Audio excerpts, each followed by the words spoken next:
नीचे दिए गए कथन सत्य हैं या असत्य, कारण के साथ उत्तर दीजिए। इसमें जो पहला लिखा हुआ है, प्रत्येक अपरिमेय संख्या एक वास्तविक संख्या होती है, तो यह सत्य है या असत्य? यह सत्य है, क्योंकि वास्तविक संख्या परिमेय संख्या तथा अपरिमेय संख्याओं का संग्रह होता है। जो वास्तविक संख्या होता है वह परिमेय संख्या और अपरिमेय संख्या दोनों का संग्रह होता है, इसलिए यह सत्य है।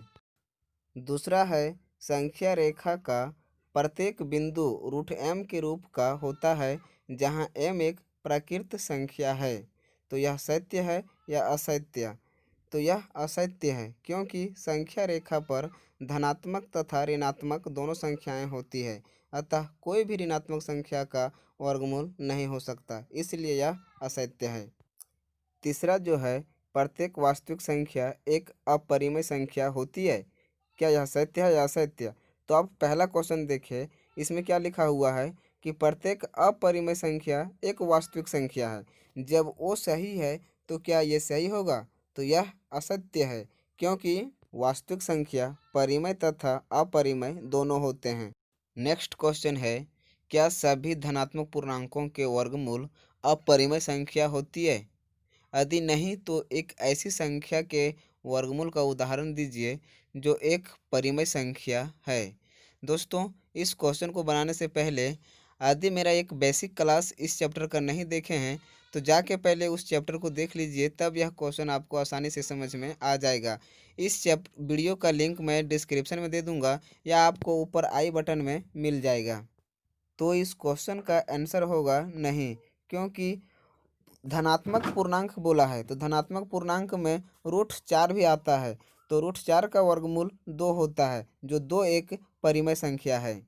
नेक्स्ट क्वेश्चन है, दिखाइए कि संख्या रेखा पर √5 को किस प्रकार निरूपित किया जा सकता है। इस क्वेश्चन को बनाने से पहले आपको पाइथागोरस प्रमेय को समझना पड़ेगा। क्या पाइथागोरस प्रमेय आप जानते हैं? पाइथागोरस प्रमेय यदि आप जानते होंगे तो आप उसमें देखे होंगे कि यदि एक समकोण त्रिभुज में किसी एक भुजा को निकालनी हो तो इसका फॉर्मूला होता है कर्ण स्क्वायर बराबर होता है आधार स्क्वायर प्लस लंब स्क्वायर। इसे कहते हैं पाइथागोरस प्रमेय। क्या होता है, समकोण त्रिभुज में यदि एक समकोण त्रिभुज दिया होता है और उसमें 2 भुजा दी होती है तो तीसरा इस फॉर्मूला के आधार पर निकल जाएगा। इसको कहते हैं लंब। इसको कहते हैं कोण के सामने वाले त्रिभुज के जो भुजा होती है उसको कर्ण कहते हैं, और ये जो नीचे होता है इसे आधार कहते हैं। तो इसी पर यह फार्मूला बना हुआ है कि यदि आपको कर्ण निकालना है तो इसका फार्मूला होता है कर्ण स्क्वायर प्लस आधार स्क्वायर प्लस लंब स्क्वायर। तो आप ये यदि फार्मूला को देख लिए तो देखिए अब क्वेश्चन पर आते हैं। इसमें क्या करना है, सबसे पहले आपको एक संख्या रेखा खींचना है। क्या खींचना है? संख्या रेखा।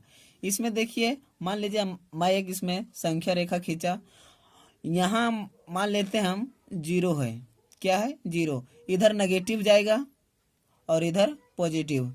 ये मान लेते हैं यहाँ 1 है, यहाँ 2 है। ठीक है, ये जितना दूरी यहाँ से यहाँ है उतना ही दूरी यहाँ से यहाँ होगा। समझ रहे हैं? मान लेते हैं यहाँ 1 यूनिट है तो इधर भी 1 यूनिट होगा।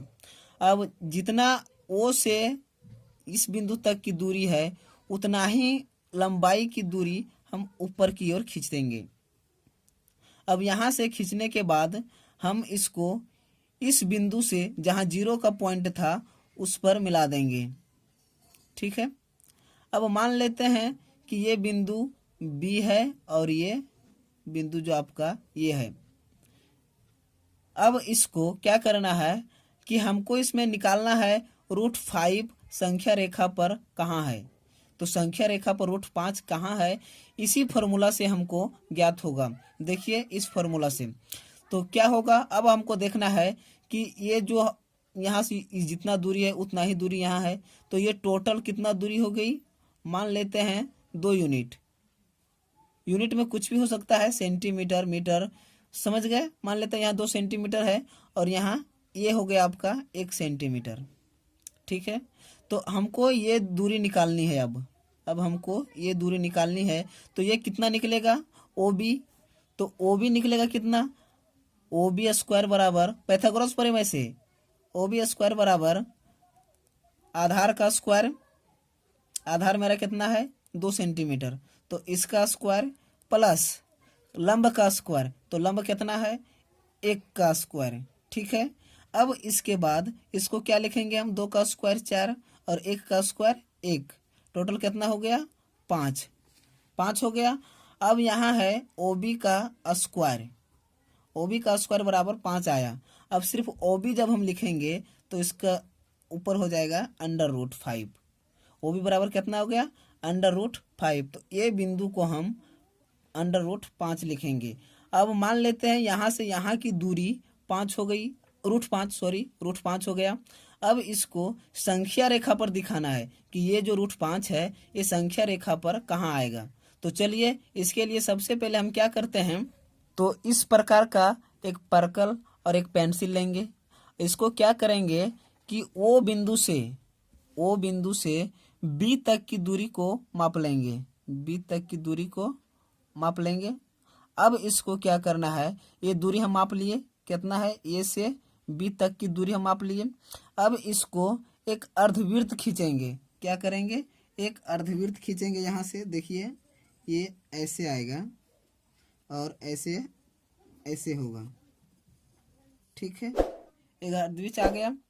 अब अर्धवृत्त खींचा गया। अब देखिए ये जो पॉइंट कटा, ये जो पॉइंट कटा यही है √5। यहीं पर संख्या रेखा, यहीं पर √5 होगा।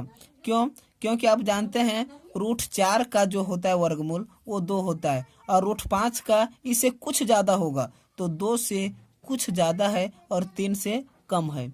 तो इस प्रकार हम संख्या रेखा पर √5 को दिखा सकते हैं।